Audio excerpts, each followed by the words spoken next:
Sunday night, Better Call Saul premieres on AMC, a spinoff of Breaking Bad. This has not been tried in an awfully long time, and never in the realm of cable that I know of.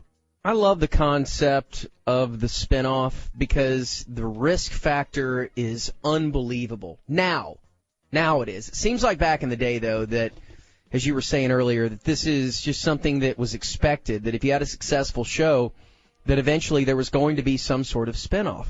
It was kind of a game to watch those shows and look at the characters and figure out who was going to get a spinoff. Just doesn't happen now. No. And, you know, with we'll talk about the failures in the latest round of spinoffs, but yeah, back in the day it was just one of those things. And Vince Gilligan makes no bones about it. He knows he's taking a risk here, and he's jazzed about the early reception, but the real key for him is going to be, you know, how many people watch the thing. It's funny, this is so big, and Breaking Bad was such a cultural phenomenon, and it captivated the entire United States of America in late summer of 2013 in those last few episodes, those last 7 or whatever it was, that, you know, you just, I don't know, you just never thought that they could do something like this and get away with it.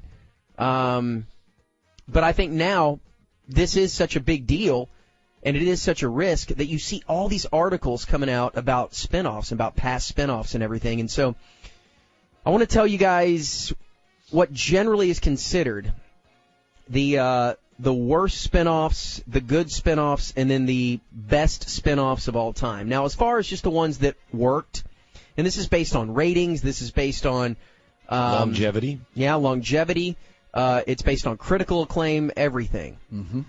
The ones that worked, and that worked well, and we're going to leave off a bunch of them because there's a million of them, but the ones that worked, CSI, this is over on CBS, which all the CSI spinoffs are ridiculous, but they all work. NCIS, off that show JAG, so those are the two CBS ones. From The Cosby Show, you had A Different World, which did very well. Melrose Place was an incredibly successful spinoff off 90210 in the 90s. The Facts of Life was the longest-running sitcom of the 80s. And that was from Different Strokes. Because Mrs. She Garrett was the maid. Mrs. Garrett was the maid. She went from maid to running a private school. You know. And that show more popular than... Started from the bottom, now we up. Than Different Strokes? Oh, yeah. Absolutely. You know what else was a spinoff of Different Strokes? What? Hello, Larry. It was? Yes, Hello, Larry. It was. He was like an army buddy of Mr. Drummond. I don't remember that. Oh, yeah. I think he was on one episode. Always good to work in Hello, Larry. Goodbye, Larry. You have all the Law & Order spinoffs, Law & Order Criminal Intent, Law & Order SVU. Sports Utility Vehicle. Mm-hmm. Which, do you watch all of them? No. CI's terrible. I watched... Criminal Intent is bad? It sucks. I watched the first Law & Order, the original, and SVU. SVU is great. That's about as deep into it as I've gone. And this one really is the runner-up. This didn't make the top 10 list, but this is number 11 for me as far as everything we just talked about, popularity, critical acclaim, longevity, all that. Trapper John M.D. from MASH. It's a good show. Did you watch that? No.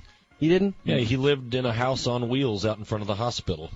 He did live in a house on wheels. You could relate. I know. Someday, it's like, maybe I can be a doctor. Someday I could run a hospital from this trailer. All right. I lived in a plywood house on wheels. The bad. And these are the worst of the worst. Some of these I did not even remember until I started reading about them. I was like, holy crap, now as a little kid I do remember these. Do you remember from Sanford & Son, the spinoff Grady? Yes. Yeah. It lasted one season. Matter of fact, it didn't even last a whole season. No, they pulled out in the middle. And as you always should. Based on his old pal Grady, who they thought they could center an entire sitcom around, and it didn't make it through a season. See, this is when they were starting to learn that you got a great character here, but he works on this show in this context. He can't carry one by himself. These shows need to know that they have characters that are required to stay in their lanes. Armed with that, I give you, from All in the Family, Gloria. From 81 to not quite to the end of 81.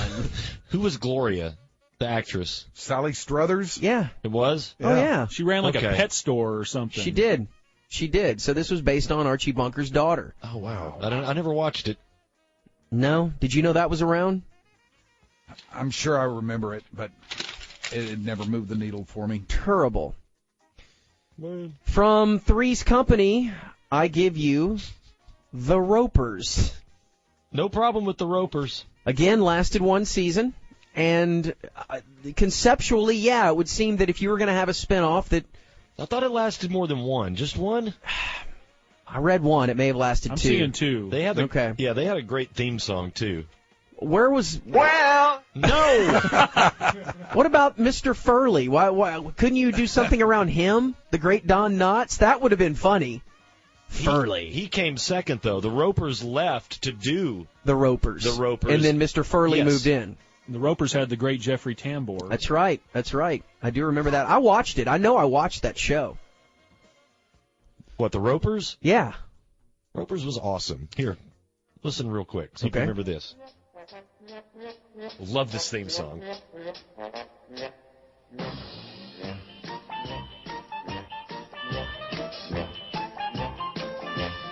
Vaguely, man. And they were going like this.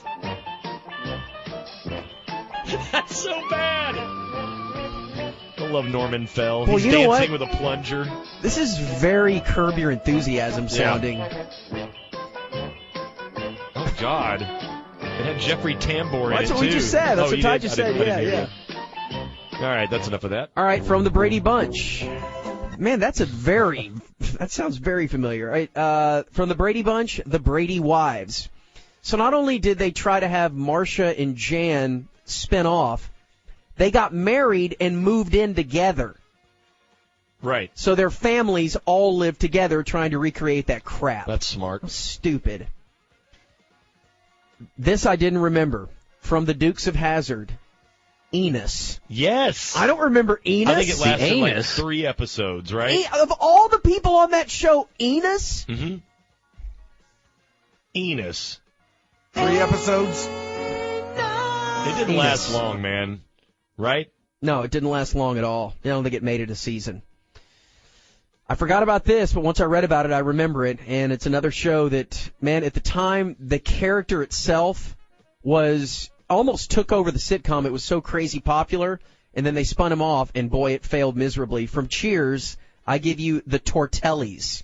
You remember Nick Tortelli, that sleazeball that dated Rhea Perlman? Yeah. That would always come in there. That was a thing? Dude, he had a spinoff called The Tortellys with that blonde that ended up being Casey Kasem's wife. That nut job that Yeah, Gene. Gene yeah, Kasem? Yes. Well, that show might have spawned the greatest spinoff of all time. Cheers, right? That we'll get to that, honey. Hold that thought. Don't tell me what to do. Honey. Law and Order L.A. Remember that one? No. No one else does either because it was awful. And considered the absolute worst, well, it's tied probably, Joey, the spinoff from Friends, which everybody thought was a can't miss. Yeah, that's the one everybody's been making fun of. Joni Loves Chachi, and After MASH. Yes, After MASH. After MASH is... Which some people say was not bad. Yeah, but you tried to take those 3 minor characters and come back to real life. They came back from the war, and so they followed them around in real life, and people just did not buy it at all. Wasn't there a spinoff from Night Court called Bull? Was there? Oh. I mean, it sounds plausible. I mean, seriously, I can almost make you believe that. Yeah. Do you remember the Golden... Tonight on Bull. Do you remember the Golden Girls spinoff? Golden Palace? No. Are you serious? I'm totally serious. Well, it didn't work in I showering know. there. I'm a little too old for that. All right, so quickly here. Here are the best. Those are the worst. Here are the best. Pull this up, Mino. This is not waiting for purple. that. This is number 10.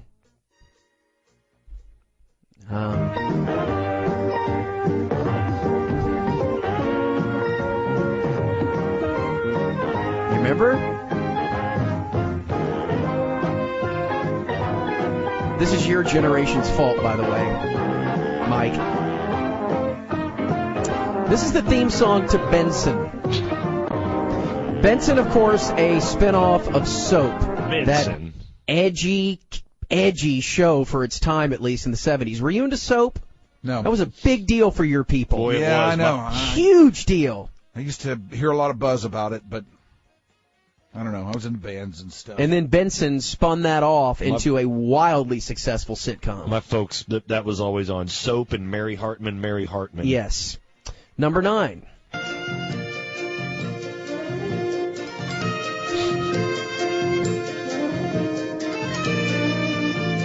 Any ideas? Do you know? I know the song, but I don't know what show it is. Do you, Ty? Oh, yeah. What is it? This is Mork and Mindy.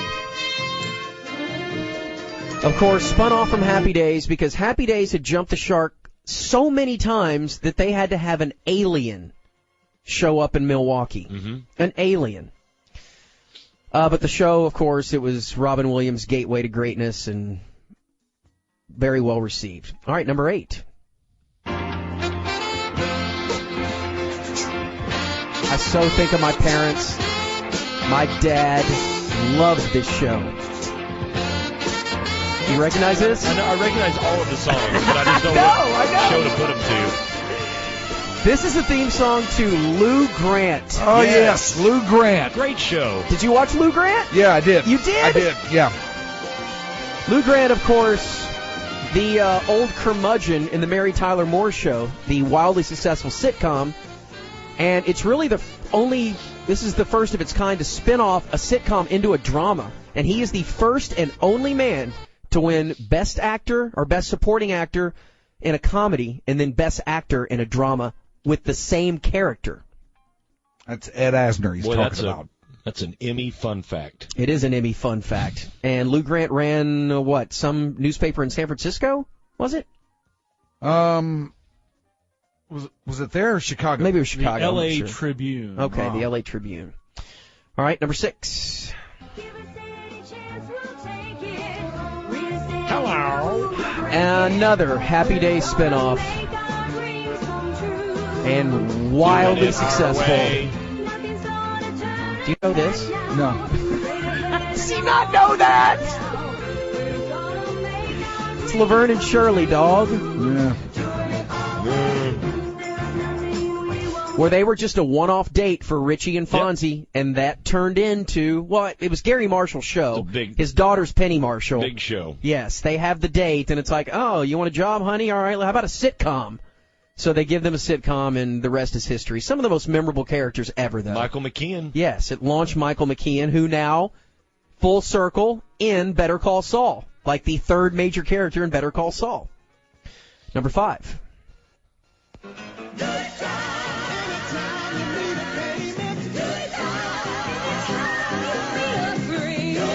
I think I've seen every episode.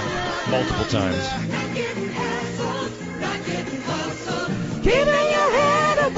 Did you watch this? Oh, yeah.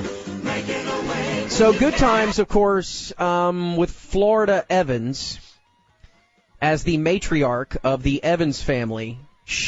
That spun off from Maude.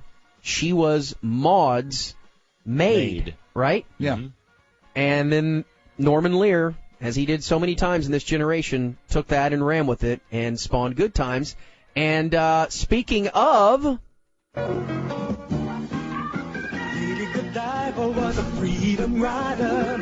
She didn't care if the whole world blew. Joan of Arc was the Lord to guide her. She was a sister who really could.